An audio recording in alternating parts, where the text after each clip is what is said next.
What's up, guys? eDrone here, and I just purchased my next new camera photography drone. Stay tuned.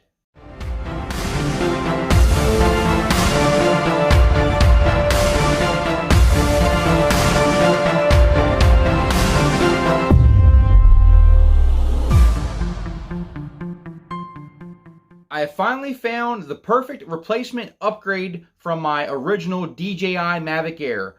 Check out my DJI Mavic Air playlist up above. A very, very capable drone, incredible drone. It worked for me for a couple of years.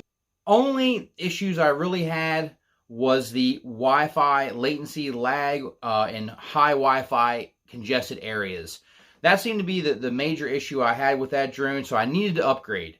So I went ahead and purchased the new DJI Mavic Air 2. That's right. That is going to be my next drone, and I'm going to go over the reasons why I upgraded in this video. I don't actually have the DJI Mavic Air as of right now, but it will be coming to me very shortly, and I will be doing lots of new videos and reviews and unboxing and going over all of the functionality of that particular GPS drone. We're going to go over all the specs and talk about why I decided to pull the trigger and go ahead and purchase the new DJI Mavic Air 2.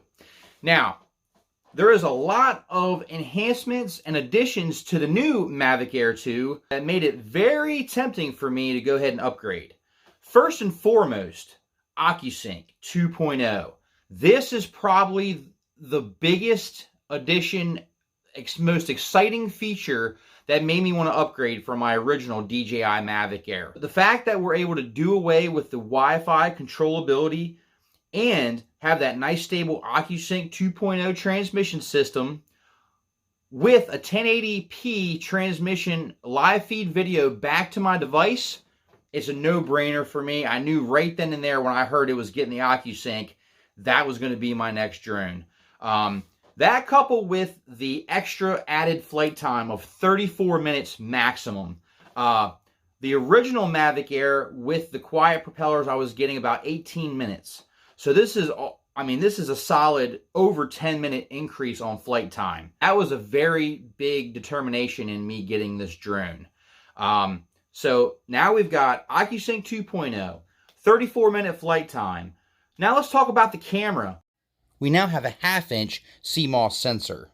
4K at 60 frames per second. I had heard rumors about that, and I talked about it in my last video when I talked about Mavic Air 2, why I was excited and disappointed. Make sure you check out that video. But to be honest with you, I kind of was thinking it was probably going to be speculation.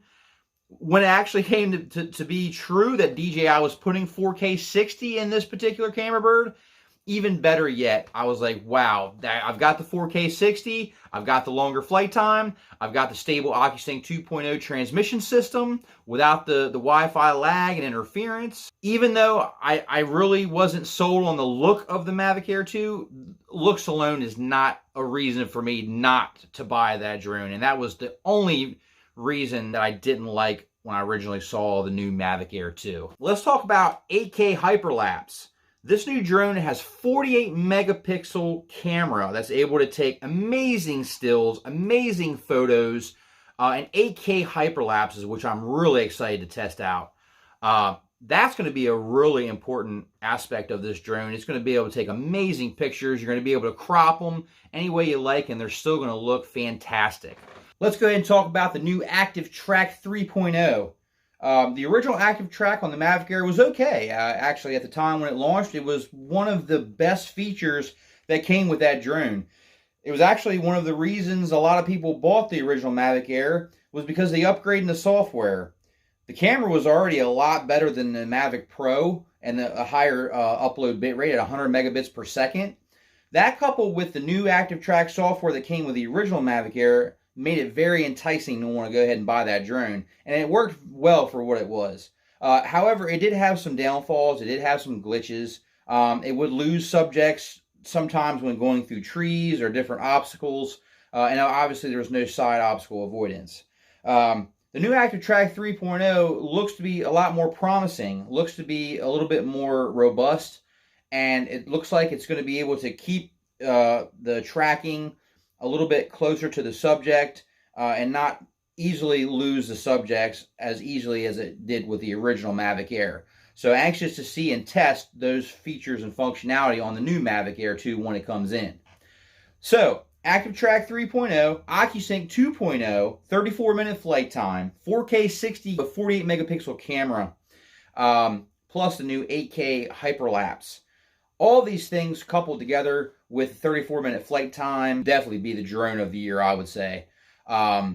And I was very anxiously waiting to see if all the rumors and speculations were actually going to be true about this drone, and they all were. I went ahead and sold my original Mavic Air, so it is off to its new happy customer who I know is going to love it. I was just ready to upgrade because of some of the Part 107 jobs I've done in high Wi-Fi interference areas. The Mavic Air fell on its face a little bit with the Wi-Fi lag, and that coupled with the 18-minute flight time, I knew that I needed something that was going to be able to last in the air a little bit longer, and I needed something with a more stable transmission range like the OcuSync 2.0. The Autel Evo 2, I was really enticed about that, but the price point is a lot higher. The price point was probably one of the biggest determinant factors in me going with the new Mavic Air 2. $799, and I did not purchase the Fly More combo kit, and I'm going to tell you why. I did not purchase the Fly More combo kit because I want to go ahead and get the Polar Pro ND filters. And I'm not going to need 3 batteries for my purposes. I only need 2 batteries if I'm going to be able to get at least a 30 to 32 minute flight time. I'm only going to need to have 2 batteries to do everything I need to do. And I've already pre-ordered the new Polar Pro Cinema Vivid Collection ND filters. Okay, so if you look in the description below, I'll go ahead and post a link for those. You can pre-order those now and you get it for actually a really good price. It's like a pre-order sale. So make sure you check those out from Polar Pro. They make amazing ND filters that actually requires you to do little or no post-editing to have your video just look cinema-grade photography. I highly recommend them. I had them on the original Mavic Air, and I highly recommend them from Polar Pro. DJI has made ND filters in the past, and they're continuing to do so with the new Mavic Air 2. I'm just not interested in their particular ND filters. Not saying they're not good, but I know the Polar Pro will be better. Just off of various research I've done and numerous videos out there. You can check them out online. They are the best when it comes to ND filters, as far as I can tell, without having to do any kind of post-editing.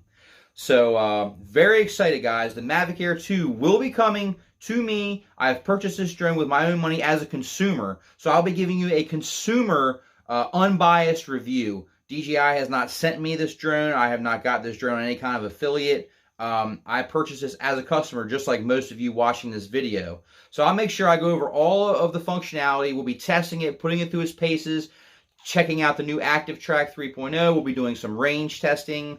We're going to be doing some flight time testing. I'm excited about the quiet propellers as well. It's supposed to be a lot quieter than the original Mavic Air. I'm sure it's going to be even quieter than the Mavic Air with quiet propellers from Master Airscrew. So I am just so excited. I'm so glad that I waited to purchase my next upgraded drone. I didn't pull the trigger on the Skydio 2 because of the Wi-Fi control issues. I did not go ahead and purchase the Autel Evo 2 because of the back-ordered issues, and the pricing was a little bit steep out of my price range for what I need the drone to do.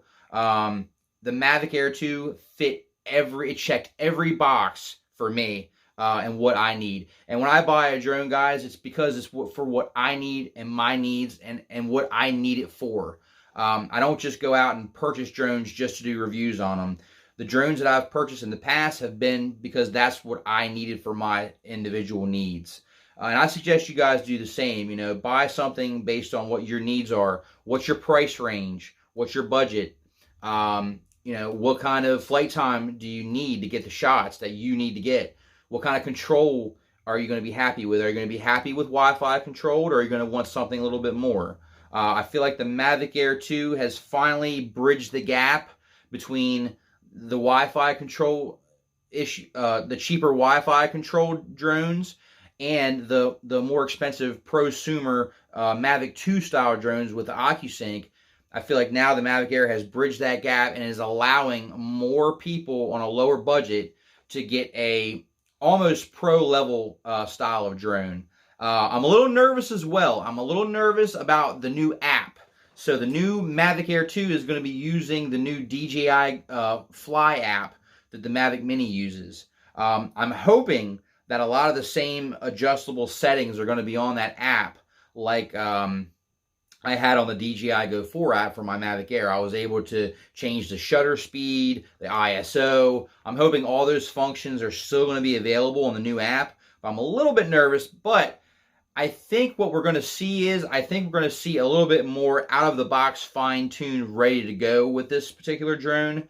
I think the new app is going to incorporate a lot of settings that are pretty much already dialed in to give you that really nice cinematography video. I'm hoping, without having to do a lot of tweaking. You're obviously going to have less options to be able to fine-tune your settings, like on the prosumer style drones. But that, once again, that's what you're paying for. You're paying more money to be able to have all those added functionality and able to change all those settings and tweak it in, dial it in exactly the way you want it.